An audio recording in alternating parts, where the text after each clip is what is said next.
우리 예수님이 부활하시고 그 부활하신 소식을 이제 사람들에게 전해야 할 때가 왔습니다.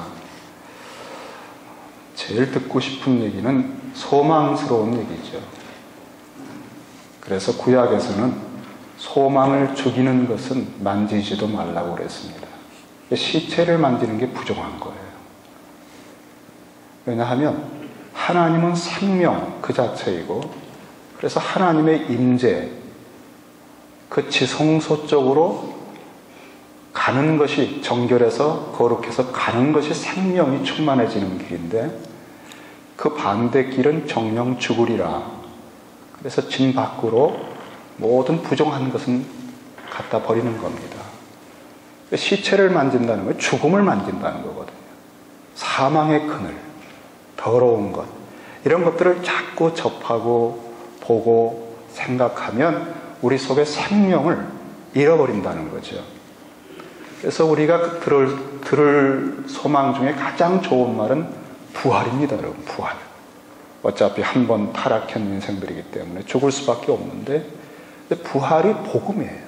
십자가로부터 부활. 이제 이 소식을 사람들이 들어야 만물이 재창조가 되지 않습니까? 우리 인생의 재창조가 될 텐데, 이런 예수님의 부활 소식을 전할 때가 됐는데 환경은 굉장히 안 좋습니다. 너무 우리가 복음을 전하는 우리 시대도 마찬가지지만 정말 악한 마귀가 진리, 이 생명의 복음을 증거하는 것을 얼마나 시기하고 막는지 몰라요. 그래서 오늘 11절에 보니까 이 주님 부활하신 사건을 대제사장들에게 고하니까 그 대제사장들이 장로들과 함께 모여서 의논합니다. 그리고는 군병들에게 돈을 많이 주었습니다. 그리고는 그들이 증거할 말을 담아줍니다. 자, 여러분, 11 제자가 주님의 복음을 전하기 전에 그 복음이 전해져야 되는데, 이 대제사장, 예수님을 죽인 무리들은 거짓을 전하게 이제 성령의 능력이나 권능이 아니라 자기들의 권세와 돈을 가지고 사람을 가르칩니다. 그러니까 이들도 제자를 삼는 거죠. 그래서 돈을 많이 주고 이렇게 전해라 그럽니다. 가로되 너희는 말하기를 하면서,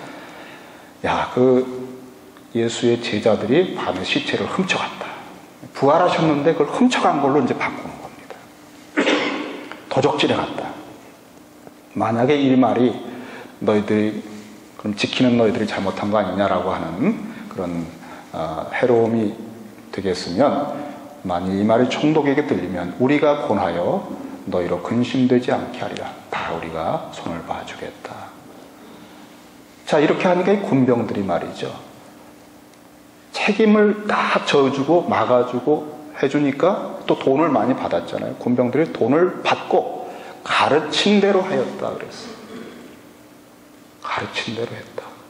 그래서 그 말이, 이 거짓된 증거가 오늘날까지 유대인 가운데 두루 퍼진다는 겁니다. 이 사단은 에덴 동산에서부터 거짓을 심는 존재입니다. 거짓말을 해요.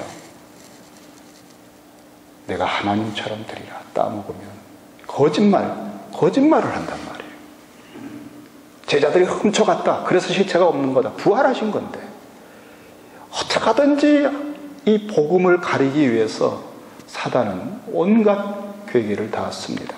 그래서 이 마태복음에 보면은 우리 주님의 입에서 나오는 말씀이 생명의 말씀인데, 이 말씀이 사람들의 마음 속에 들어가면 살아나잖아요. 지식으로만 아는 것 정도가 아니라 말씀이 겨냥하는 관역은 단순한 지성이 아닙니다, 여러분. 지성보다 더 깊은 데가 마음입니다. 심장. 하나님의 입에서 나온 말씀은 마음밭을 겨냥하고 딱 증거합니다. 그래서 이 마음밭에 말씀이 탁 들어가는데 딱딱한 착한 마음밭이 있는 분 있잖아요. 그러면 이 말씀의 씨앗이 튀어버리잖아요. 그렇죠? 튀어버린다. 그럼 뭐 어떻게 하느냐? 새가 와서 딱 쪼아먹는데, 내 먹이다. 그거를 해석하기를, 말씀을 들어서 깨달아가지고 딱 킵하지 못하면 머리에 기억으로 잔상으로 좀 남아있고 대충 듣고 있으면 마귀가 새가 와서 쪼아먹듯이 그 말씀을 딱 채간대. 생각이 안 나는 거죠. 내가 치매가 걸렸나? 아니에요. 치매는 아닌데 아무것도 생각이 안 나요. 말씀이. 마귀는 우리가 말씀을 깊이 받아들이는 것을 봉쇄하려고 그래요. 그리고 마귀가 방심하는 사이에 또 말씀을 듣는 사람이 있잖아요, 여러분. 그러면 말씀을 깨달았어요. 말씀을 딱 들었는데 들어서 마음속에 말씀이 들어가도 안심 못해요. 왜냐하면 그러면 밖으로 이 환경 속에 환란과 핍박을 일으켜서 뿌리가 아직 깊이 박히지 않은 상태의 사람들 다 쓰러지게 합니다. 두려우니까. 말씀 지키다가 죽을 것 같으니까. 그러니까 외부의 환란이 막 일어나게 만들어요. 내로를 일으키고 박해를 하게 하고, 그것도 꿋꿋하게 지키는 사람도 있어요. 그러면은 마음속에 다른 걸 심어요. 가시덤불 같은 걸. 그래가지고 자꾸 분주하게 만들어요. 이 사람 만나고 비즈니스 한다고 여러 가지 유혹이 너무나 많은 겁니다. 탐욕도 생기고, 이거 한번 해볼 만하다. 그래서 염려, 이거 안 하면 안 될 것 같아. 염려와 욕심의 유혹에 끌려서 또 말씀이 열매를 못 맺는 겁니다. 여러분, 마귀가요, 필사적으로 여러분이 말씀을 듣고 깨달아서 열매를 맺지 못하게 하는 겁니다. 부활의 소식, 이 말씀이 증거되는 것을 막기 위해서 거짓말로, 돈으로, 권세로 매수해서 그 얘기가 퍼져갔어요. 우리 예수님께서는 삼가 바리새인과 사두개인들의 누룩을 주의하라 그랬어요. 바리새인들의 누룩이 뭐죠? 형식주의입니다. 교회 형식적으로 그냥 종교생활 하는 겁니다. 열심히 합니다. 여러분, 속으면 안 돼요. 열심히 합니다. 굉장히 금식 많이 해요. 정기적으로 헌금하고 금식하고. 바리새인들은 철저해요. 그런데 임재가 없어요. 생명이 없어요. 그 누룩을 조심해야 돼요. 그런 신앙생활로 오래 다녀서 직분 받은 거, 그거 조심해야 돼요. 절대 그 길로 가면 안 됩니다. 바리새인들의 누룩을 조심해야 돼요. 헛되이 믿는 겁니다. 다음에 사두개인들의 누룩은 뭐냐면, 이 사람들은 영적인 세계를 안 믿어요. 천사도 안 믿고. 그리고 헤롯이나 이런 정치가들하고 결탁해서 아주 좋은 생활을 합니다. 권세를 누리고 현세주의자예요. 미래가 없다는 겁니다. 부활도 없대요. 그럼 이 바리새인들과 사두개인들의 누룩이 뭡니까? 영적인 세계는 없다 하면서 지금 현재 우리의 모든 것이 전부 다 진화론이다. 그리고 교회는 그냥 웬만큼 다니면 직분 받는 거고, 이런 누룩의 얘기들이 너무나 이 시대에는 많다는 거죠. 우리는 이런 속에서 복음을 전해야 돼요. 강력한 매수당한 학교의 교수들이 우리 자녀들을 이런 사상으로 완전히 사로잡습니다. 권세를 가지고. 이렇게 사로잡혀 있는 거짓의 세계관이 판치고 있는 것 속에 진정한 복음을 증거해야 되는데, 복음을 전하는 우리들조차도 사실은 문제가 있어요. 보면은 16절에 11 제자가 갈릴리에 가서 예수의 명하시던 산에 이르러 예수를 배웁고 경배하나 오히려 의심하는 자도 있더라 그랬어요. 예수님의 제자들 속에도 문제가 있다는 거죠. 참, 여러분, 복음 하나가 온전하게 한 사람에게 30배, 60배, 100배로 인생을 뒤집을 만큼 강력하게 하나님의 통치의 영광의 세계를 체험시키는 데까지 가는 데는 수많은 방해와 장애물이 있다는 겁니다. 정말 말씀을 우리가 읽는다는 거, 말씀을 듣는다는 거, 그 말씀대로 산다는 게 어떤 것입니까? 그 말씀, 그 진리, 복음의 진리가 우리 속에 와서 진리를 알 수 있는 자유케 하리라 하는데 그 자유가 무엇입니까? 마귀는 이거를 가로막기 위해서 여러분을 수십 년 동안 붙들어 매고 있는 겁니다.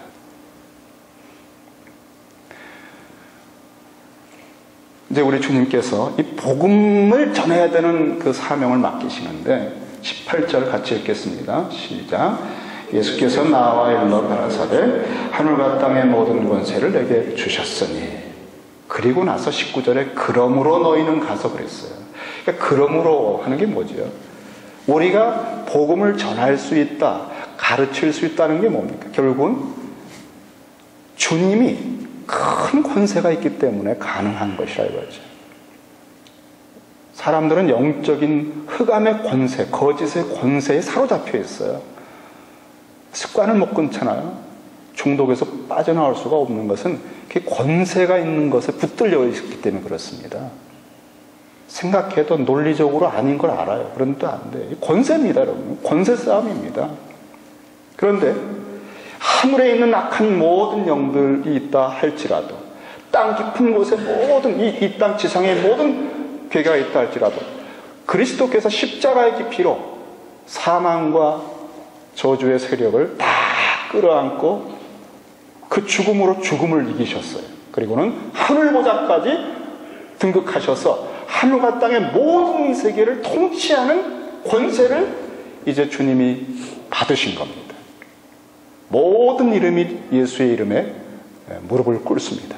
예수의 이름으로 나아갈 때 제자들이 자기들 내세울 게 없잖아요. 그런데 예수의 이름 속에 이 무한대의 권세가 있기 때문에 너희들이 나와 가진 관계를 가지고 내가 파송할 때 내가 이 권세로 함께한다. 그러므로 가라는 거예요. 그러므로.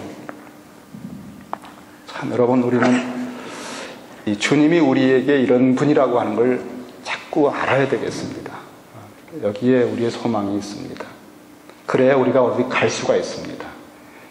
여기 이제 19절은 잘 아시는 말씀인데 너희는 가서 모든 족속으로 제자를 삼아 아버지와 아들과 성령의 이름으로 세례를 주고 내가 너희에게 분부한 모든 것을 가르쳐 지키게 하라. 여기에 정확하게 하나만 명령형 동사예요. 제자로 삼으라.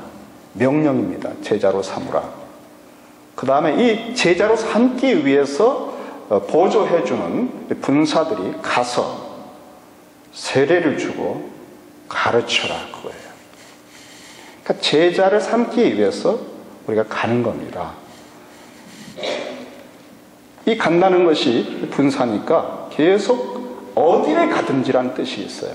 꼭 해외를 가는 것 아니라도 시카고에, 사실 여러분 한국에 있는 분들이 미국에 볼 때는 해외잖아요. 이 간다는 것이 어느 곳을 가든지 우리 목표는 사람들을 그리스도에게로 인도하는 거예요.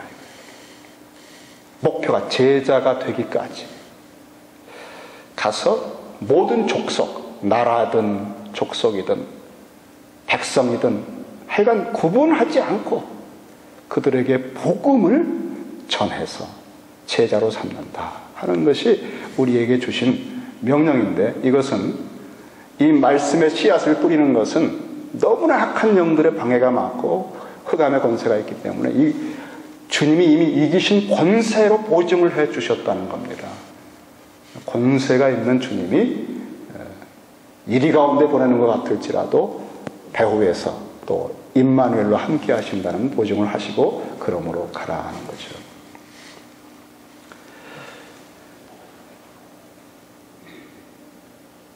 먼저 가서 뭐 하느냐 할 때 세례를 줍니다. 세례를. 아버지와 아들과 성령의 이름으로 세례를 주고, 우리 예수님이 처음 세례 받으실 때 보니까 예수님이 세례 받고 나오셔서 누가복음은 기도하셨다고 그랬죠.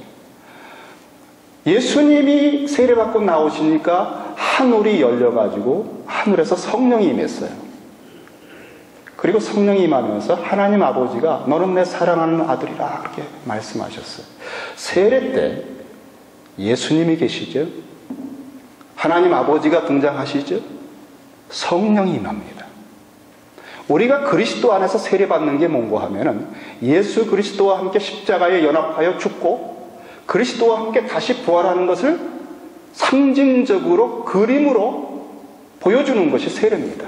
물속에 푹 들어가서 옛사람이 그리스도와 함께 죽고 다시 팍 나올 때 부활해 정결해지고 깨끗해지고 새 소망으로 살아나는 새 생명의 것을 아주 생생한 그림으로 체험적으로 보여주는 세례.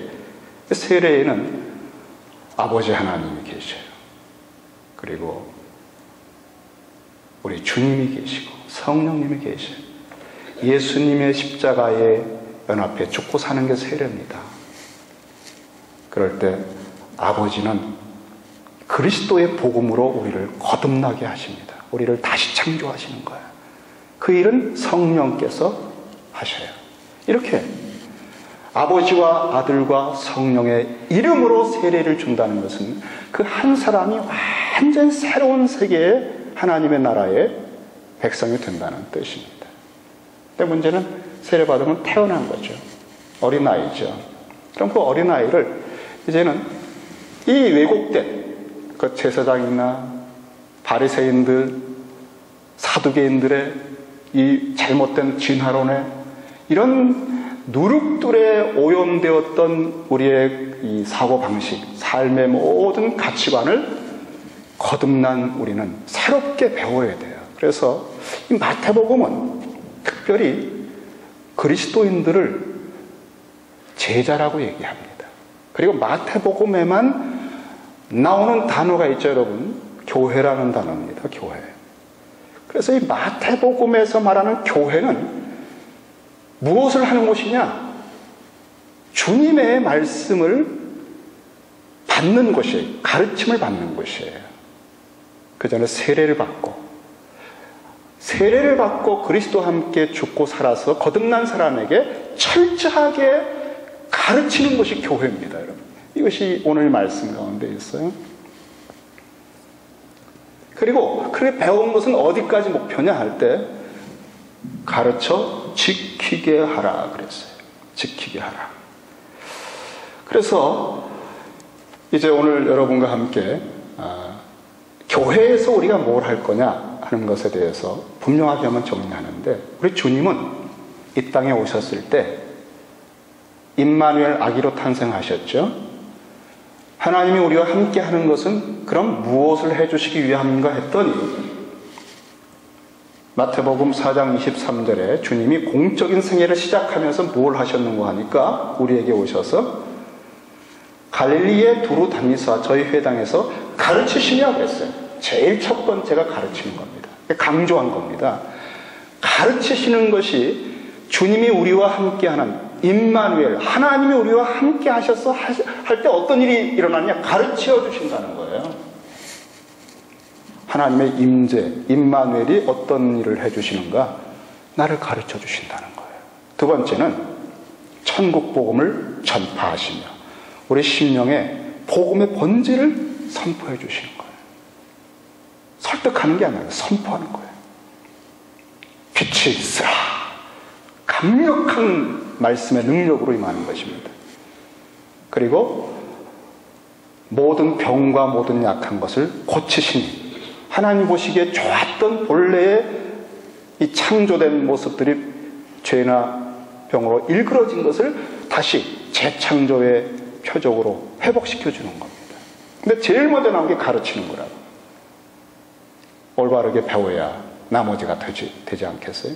가르치는 걸 강조하고 있습니다. 그래서 주님은 사람들하고 이렇게 논쟁하다가 이런 말씀하셔요. 9장 13절에 보니까 너희는 가서 내가 긍휼을 원하고 제사를 원치 아니하노라 하신 뜻이 무엇인지 배워라. 똑바로 배우고 와라. 그리고 결정적으로 이 마태복음에서 주님이 초청하는 것이 있습니다. 그 초청이 뭔지 아세요? 수고하고 무거운 짐진 자들아 다 내게로 오라 그랬어요. 여러분, 수고하고 무거운 짐을 줬다는 것이 가르침과 관계가 있어요.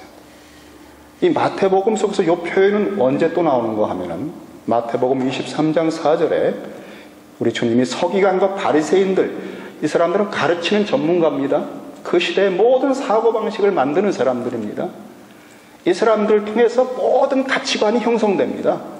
이 서기관과 바리새인들에 대해서 이렇게 말씀하셨어요. 저 사람들은 무거운 짐을 묻고 사람의 어깨에 지우되, 수고하고 무거운 짐이죠. 자기는 이것을 한 손가락으로도 움직이려 하지 아니한다는 겁니다. 아주 형식주의자라는 거지. 그러면서 그냥 무거운 계명들을 끊임없이 가르치는 거예요. 그러니까 그 시대를 살아가려면, 그 동네에서 행사하려면, 인간 노릇하려면 그 수고하고 무거운 짐을 져야 돼요. 그 법칙들을 지켜야 됩니다. 우리도 사실 생각해 보세요. 가끔 말씀드리지만 성공의 몇 단계, 인간관계의 5가지 법칙. 법칙도 참 많습니다, 여러분. 그거 다 외워야 됩니다. 아직 안 외우셨죠? 습관을 바꾸는 7가지. 그거 아직 안 읽어보셨어요? 이렇게 수많은 가르침들이 우리에게 있다는 거예요. 그걸 가지고 인생을 살아가면 참된 평강이 있을까? 진정한 회복과 구원이 있을까? 해서 했는데, 밤이 맞도록 수고, 그 수고란 똑같은 단어예요. 밤이 맞도록 수고를 했는데, 그 수고하고 무거운 짐을 지고 애를 썼는데, 성실하게 해봤는데 빈금을 잃더라 이거예요. 이 허탈함, 이것이 인생이라고 하면 주님이 말씀하는 거예요. 잘못된 가르침을 따라가지 말라는 거예요. 그 어리석은 가르침들 누룩에 오염된 너희들아, 그 인생 가면 끝난다. 다 내게로 오라. 내게로 와서 내 멍에를 메고 내게 배워라 그러셨어요. 그럼 아무것도 가르침이 필요 없이 그냥 배우라 하게 아니에요. 주님의 입에서 나오는 가르침을, 그 멍에입니다. 멍에라고 표현하잖아요. 가르침을. 바리새인들, 서기관들의 멍에. 그게 아니라, 그 무거운 멍에가 아니라 주님이 주시는 멍에 가르침을 듣고 주님처럼 살아가는 법을 배우라는 거예요. 그러면 쉼이 있다는 거예요. 쉼. 깊은 평강이 있다는 겁니다. 그 구원의 아주 모든 것을 함축한 말입니다. 하나님이 나의 아버지가 되셨어. 여기에서 평강이 물밀듯이 오는 겁니다. 주님이 나와 함께 하셔. 어떠한 것에도 이제는 정죄함이 없어.